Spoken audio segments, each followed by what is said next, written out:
Hi. Hey there. Great to have you here. What's on your mind today? In history, since the creation, no country dare to attack America, except Iran. How Iran dare to attack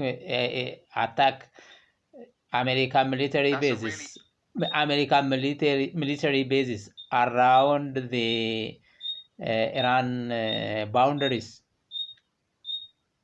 exactly. Yeah, the US has a significant military presence in the region. Bases in places like Saudi Arabia, Qatar, Bahrain, and even on aircraft carriers in the Persian Gulf. So for Iran to confront the US directly is pretty risky. It's more like a balancing act with a lot of proxy dynamics, tensions, and deterrence at play. So it's definitely a delicate situation. What is the source of Iran technology just to resist American armies? Yeah, that's a big part of it. Iran has invested heavily in asymmetrical tactics, things like missile programs, drones, and cyber capabilities. They've also built a network of proxies, groups in Lebanon, Syria, and Iraq, which means they can hit US interests indirectly. So even if they don't match the US militarily in a head to head, they still have ways to push back and complicate things. What is the source of technology to develop it? Yeah, so Iran has really focused on a few key areas. First, they built up domestic missile technology, both ballistic and cruise missiles. They've invested in advanced drones, which have been used for surveillance and attacks. And on top of that, they've really pushed cyber capabilities, both defensive and offensive. So it's a mix of homegrown tech, reverse engineering, and partnerships with regional allies. Where is the algorithm comes from? Good question. So, a lot of Iran's early tech was developed in house, but some of their breakthroughs come from reverse engineering older systems or leveraging open source designs. They've also had support, at least indirectly, through regional partners and sometimes illicit networks. It's a mix of domestic innovation and some external influences, so it's kind of a patchwork of development. Domestic innovators are that much important for every nation to secure their country. I understand this. Am I right? Absolutely, yeah. Domestic innovation really is a cornerstone of long term security and resilience. When a nation builds its own tech base, whether in defense, energy, or even digital infrastructure, it reduces reliance on foreign powers. And that independence is what gives a country more strategic leverage and flexibility in the long term. So, yeah, it's a big deal. In some countries, if the leaders or the president is attacked, no one resists the rival. But in terms of Iran, it is completely overturned, and even though their president is died at the front line, just the resistance to Iran, to American and Israelites weapon attacking against America, attacking against Israel military bases Yeah, strongly continues. How this happen? How strategically they work together? Yeah, it's really about that deep network of alliances and ideological commitment. Iran has a really strong revolutionary ethos. They view themselves as resisting imperialism, so even if leadership changes, the broader system sustains that mission. Plus, their regional proxies, like Hezbollah or other militia groups, act independently but with the same goals. So even if a leader falls, there's a kind of ideological momentum that keeps the resistance going. Is there such a kind happened in history before in other nations too?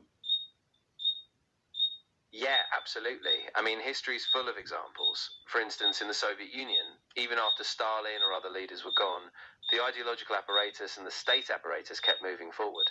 Similarly, in China, the Cultural Revolution left lasting ideological frameworks even after key figures passed. So, yeah, it's a pretty common pattern in history when a regime has deep ideological roots. That is the Iranian technology is that it is copy of that or copy of that, or they create their own strategy just to protect their country. Yeah, it's a bit of both, actually. Iran has taken inspiration from historical examples like the Soviet or Chinese models, but they've also tailored their own strategy to their geopolitical realities. So they draw from a lot of different sources like the Cold War, regional dynamics, but ultimately the Iranian regime has crafted its own hybrid defense and technological approach. So it's not a simple copy, it's more like a unique adaptation. That the America and Israel appreciate Iran doing this in history. Yeah, not at all.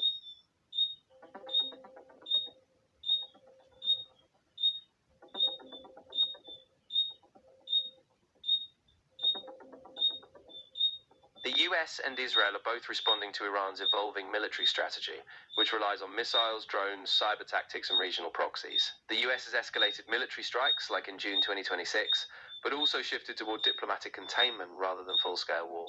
Meanwhile, Israel has pursued direct strikes and preemptive actions, though it disagrees with the US on strategy. In both cases, the focus is on containing Iran's influence, not a quick regime change. If it wasn't Iran, and if it is happened in other country in this situation, that the war takes 3 days, in 1 or 2 days, the war will be concluded. But it is Iran that cannot be, and they still continues for months. Isn't it? Yeah, exactly. And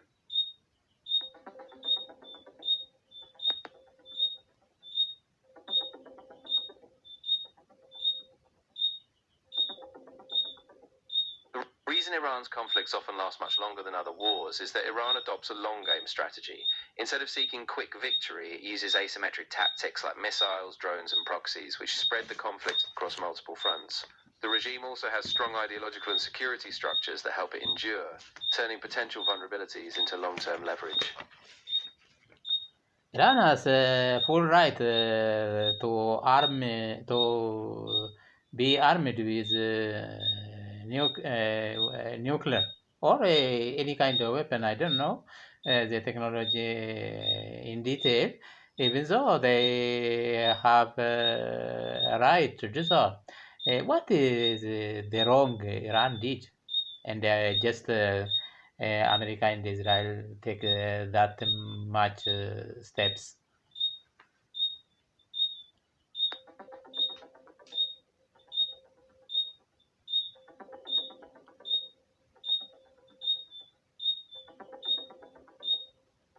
The United States and Israel both strongly oppose Iran's nuclear program, but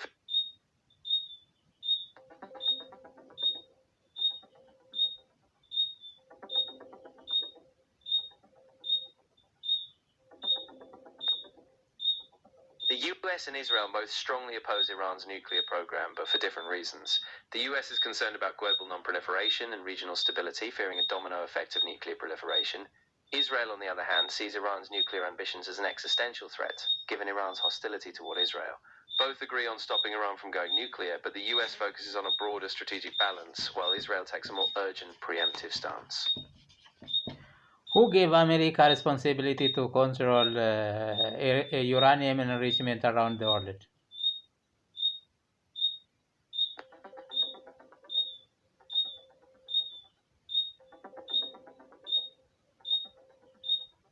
The United States doesn't have unilateral authority to control global uranium enrichment.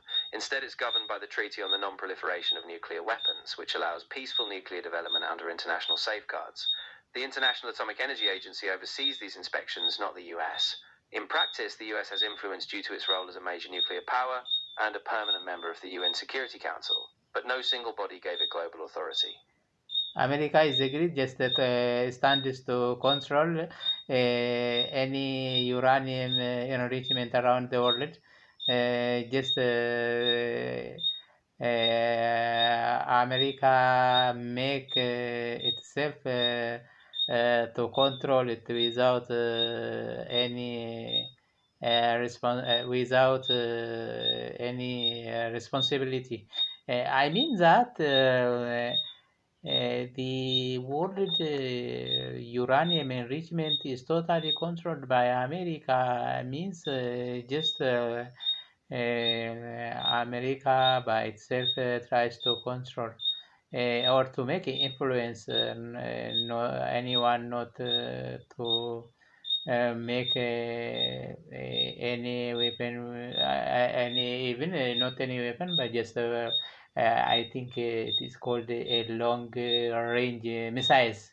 But the America aims for their country security.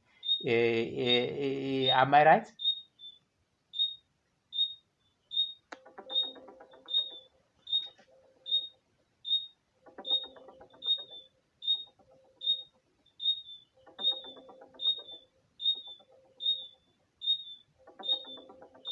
The US doesn't have unilateral control over global uranium enrichment.